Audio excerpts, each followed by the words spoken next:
15년 전 할아버지에게 들은 이야기다. 할아버지는 중일전쟁 당시 중국 남부에서 군 생활을 했는데 태평양 전쟁 개전 후 남쪽으로 끌려갔다고 한다. 그리하여 오세아니아 주변 남쪽 섬에서 있을 적의 이야기다. 할아버지네 소대가 섬을 조사하던 도중 현지인 마을을 발견했다고 한다. 조심스레 영어를 기반으로 한 피진으로 말을 걸어보자 다행히 말이 통했다. 현지인들은 꽤 호의적이라 축제까지 열어 환영을 해준다고 했다. 오세아니아 지역에 먼저 발을 들인 일본군이 고기잡이와 밭 경작에 있어 도움을 줬던 덕인 듯했다. 외지인이 방문하는 것과 관련된 신앙도 있는 것 같았고 할아버지도 경계를 풀고 환영에 응했다고 한다. 마을 안에서 연회가 시작되자 생선과 과일 같은 음식들이 하나 둘 들어왔다. 그런데 그 와중에 기묘한 고기가 있었다. 바나나 잎으로 고기를 싸서 쪄낸 요리였는데 아무리 봐도 머리카락 같은 게 나 있었다.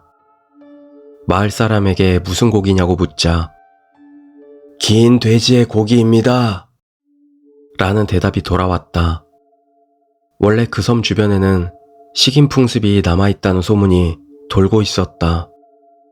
할아버지와 소대원들은 곧바로 그걸 떠올리고 그만 돌아가겠다고 말했다. 적당히 이유를 둘러대고 이별을 고하자 마을 사람들은 못내 아쉬운 듯 과일을 선물로 주었다. 다만 어째서인가 할아버지는 긴 돼지의 고기가 무엇인지 그 정체가 궁금해졌다고 한다. 그래서 돌아간 척하며 주변에 숨고 마을을 감시하기 시작했다. 마을 사람 중 한 사람이 나오는 걸 보고 고기를 가지러 가는구나 라고 생각해 미행했다. 그 사람은 숲속의 동굴로 향하고 있었다. 잠시 주변에 숨어서 낌새를 살피니 아까 들어갔던 마을 사람이 거기서 바나나 잎으로 싼 고기를 들고 나왔다. 할아버지는 그 안에 잠입해보기로 했다. 동굴 안은 상당히 넓어서 안에서 소리가 울리고 있었다. 소리가 나는 곳으로 조심스레 다가가보자 거기에는 인간 목장이 있었다. 넓은 공간 한가운데 네 발로 엎드린 사람이 20명 정도 있었다. 새하얗고 투실투실한 사람 같은 괴물이 봉으로 그들을 마구 때리고 있었다고 한다. 그 광경을 보고 할아버지는 너무 놀라 정신을 잃을 것만 같았다고 한다. 흰 괴물도 문득 할아버지를 발견해 시선이 마주쳤는데 괴물 역시 깜짝 놀란 얼굴로 어쩔 줄을 몰랐다고 한다. 흰 자도 검은 자도 없는 새빨갛고 뒤룩거리는 눈알이 동굴 한가운데서 빛나고 있었다. 할아버지는 그것을 떠올리며 그놈은 결코 인간이 아니었어! 라고 몸서리쳤었다.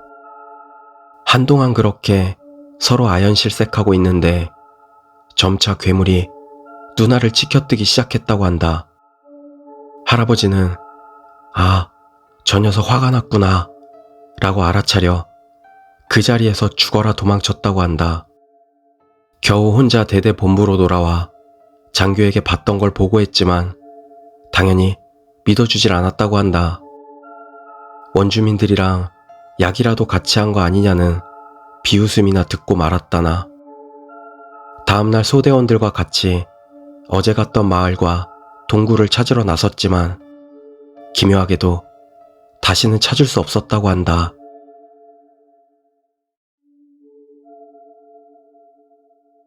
두 번째 이야기, 낡은 의자. 몇 년 전 제가 어렸을 적에 있던 일입니다. 저는 저희 언니와 함께 밤늦게 집으로 오던 중이었습니다. 제가 옛날에 살던 집과 그 주변은 저녁 7시 정도만 되어도 주변이 어두컴컴해져서 오싹한 느낌이 드는 골목길이었습니다. 만약 가로등이 켜지지 않으면 말 그대로 어둠의 거리를 걷는 것 같았죠. 그리고 저는 집으로 들어가다가 그것을 보고 말았습니다. 당시 저희 집은 지하에 있었습니다. 그래서 대문을 열고 나서도 계단을 두세 칸 내려가야만 했죠. 그 계단을 내려오면 두 개의 문이 보이는데 그중 오른쪽 문이 우리 집이었습니다.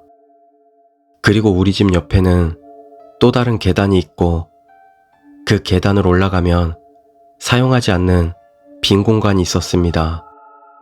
그 공간에는 옛날에 누군가 버린 매우 낡고 으스스한 느낌이 드는 의자가 정면을 향해 놓여 있었습니다. 그리고 그날따라 그 의자가 신경에 쓰였던 제가 집에 들어가면서 그 의자를 올려다봤던 것입니다.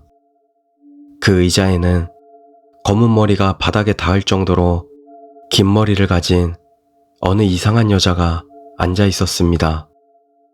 저는 그 여자가 귀신인지도 모르고 언니에게 저기 어떤 여자가 앉아 있다고 말했습니다. 언니는 제가 가리킨 곳을 보았지만 언니에게는 낡고 허름한 의자만이 보일 뿐이었다고 합니다. 언니는 그저 멀뚱멀뚱 바라만 보며 제 말을 듣고 있었습니다.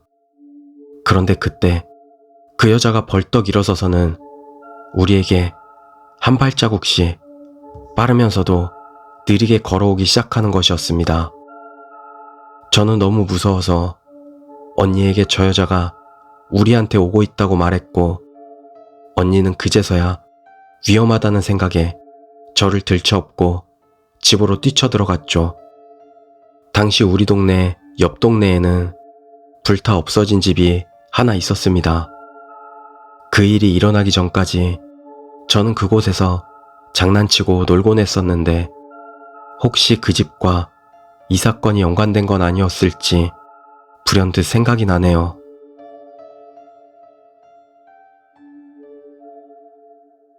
이해하면 무서운 이야기, 철도. 우리 학교 앞에 철도가 하나 있다. 그 철도에는 유령 열차가 다닌다는 소문이 언제부터인가 돌고 있었다. 일부 애들은 사실을 확인하기 위해서 유령 열차가 다닌다는 시간에 일부러 야자하기 위해서 학교에 남아 있었다. 야자가 끝나고 자정이 다 되자 학생들은 약속이라도 한 듯이 그 철도로 갔다.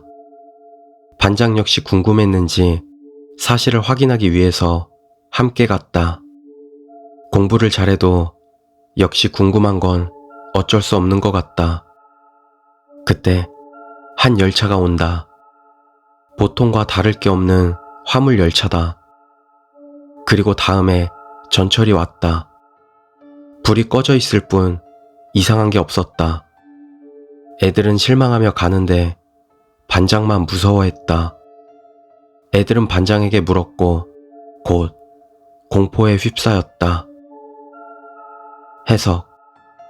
한 번에 한 철도에 두 대의 열차가 같이 지나갈 수 없다. 안전상 시간과 거리를 두고 운전을 하는 게 보통이다. 즉, 그중 한 대는 유령 열차다.